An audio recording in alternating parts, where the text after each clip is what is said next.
This video sponsored by BuyMode. இந்த app உங்களுக்கு ஆன்லைனில் நீங்கள் ப்ராடக்ட் பர்ச்சேஸ் பண்ண ரொம்பவே யூஸ்ஃபுல்லாக இருக்கும். க்ராசரி ஐட்டம்ஸும் மற்ற ப்ராடக்ட்ஸும் உங்களுக்கு ரொம்ப கம்மியான விலையில் கிடைக்கும். இதோட லிங்க் உங்களுக்கு டிஸ்கிரிப்ஷனில் கொடுக்குறேன், யூஸ் பண்ணிக்கோங்க.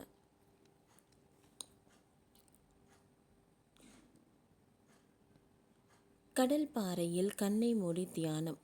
திடீரென அடித்த ராட்சத அலை. அடுத்த நொடி பிரபல நடிகை பரிதாபமாக பலி. அழகிய கடற்கரையில் அமர்ந்து பிரபல ரஷ்ய நடிகை ஒருவர் யோகா செய்து கொண்டு இருந்தபோது எதிர்பாராத விதமாக ராட்சத அலை ஏற்பட்டுள்ளது. இந்த அலையில் ரஷ்ய நடிகை சிக்கிய நிலையில் அவர் பரிதாபமாக உயிரிழந்தார். இது தொடர்பு அதிர்ச்சி வீடியோ அளிக்கும் வீடியோ இணையத்தில் ட்ரெண்டாகி வருகிறது. இயற்கைதான் எங்கே எல்லோரையும் விட வலிமையானது. நாம் என்னதான் புதிய புதிய கருவிகளை கண்டுபிடித்து இயற்கையை வென்றுவிட்டதாக நினைத்தாலும் அவை நினைத்ததையும் அனைத்தையும் ஒரே நொடியில் இயற்கை காலி செய்துவிடும். குறிப்பாக கடலின் வலிமையை நாம் எப்பொழுதும் குறைந்து மதிப்பிடவே கூடாது. அப்படிதான் இங்கு ரஷ்ய நடிகை ஒருவர் கடலுக்கு மிக அருகே அமர்ந்து யோகா செய்து நிலையில் அவர் கண்ணிமைக்கும் நேரத்தில் அடித்து செல்லப்பட்டுள்ளார். ஒவ்வொரு ஆண்டும் தாய்லாந்தில் உள்ள அழகிய கடற்கரை பிரமிக்க வைக்கும் இயற்கையை கண்டு ரசிக்க பல லட்சம் சுற்றுலா பயணிகள் அங்கு செல்வார்கள். அப்படிதான் பிரபல ரஷ்ய நடிகை கமிலா பெல்யார்ஸ்காயா அங்கு சென்றிருந்தார். அங்குள்ள கோ சமுயாய் தீவு அதன் அழகிய கடற்கரைக்கு பெயர் போனது.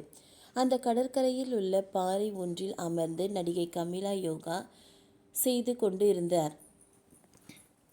அப்பொழுது யாருமே எதிர்பார்க்காத வகையில் அங்கு திடீரென ராட்சத அலை ஏற்பட்டுள்ளது. கண்ணிமைக்கும் நேரத்தில் ஏற்பட்ட அந்த அலையில் அடித்து செல்லப்பட்ட நடிகை கமிலா பரிதாபமாக உயிரிழந்தார். 24 வயதான கமிலா விடுமுறையை கொண்டாட தனது காதலனுடன் தாய்லாந்து சென்றுள்ளார். அப்பொழுதுதான் இந்த கொடூரம் அரங்கேறியுள்ளது. ராட்சத அலை தாக்குவதற்கு சில நொடிகளுக்கு முன்பு அவர் யோகா செய்து கொண்டு இருந்த வீடியோ இணையத்தில் வேகமாக பரவி வருகிறது. இவர் பாறையின் மேல் பிங்க் நிற யோகா மேட்டில் வெள்ளை நிற உடை அணிந்து அமர்ந்து யோகா செய்து கொண்டிருக்கிறார். அவர் தியானத்தில் ஆழ்ந்திருந்த போது எதிர்பாராத விதமாக அலை தாக்கியுள்ளது. அலையிலிருந்து தப்ப அவர் எழுந்து நிற்க முயல்கிறார். இருப்பினும் அலையின் வலிமையால் அவர் காலில் இழுத்து செல்லப்பட்டார். அங்கே இருந்த ஒருவரும் கமிலாவை காக்க முயன்றனர். ஆனால் துரதிர்ஷ்டவசமாக அவர் காப்பாற்ற முடியவில்லை.